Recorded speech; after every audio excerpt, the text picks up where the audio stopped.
और एंकर और जो बला उसे कहते हैं ना दीनी स्कॉलर। मेरा चैलेंज है, ये सफा जो सामने है ये मुझे पढ़ के सुना दे, मैं 10 करोड़ उसको इनाम दूंगा।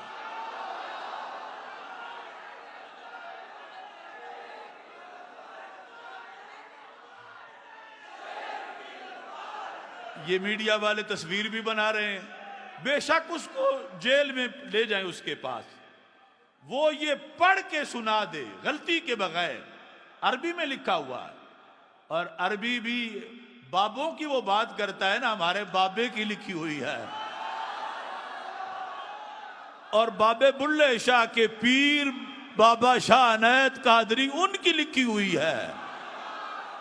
तो 10 करोड़ को थोड़े तो नहीं, 10 करोड़ दूंगा अगर ये एक सफा पढ़ दे। पूरी किताब पढ़ना तो बड़ी दूर की बात है, और मैंने तो इस पर PhD की हुई है।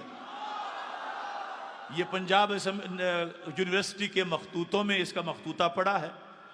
अफगानिस्तान तक ये किताब उस वक्त पढ़ाई जाती थी, यानी ये इसके कलमी नुस्खे अरबी में।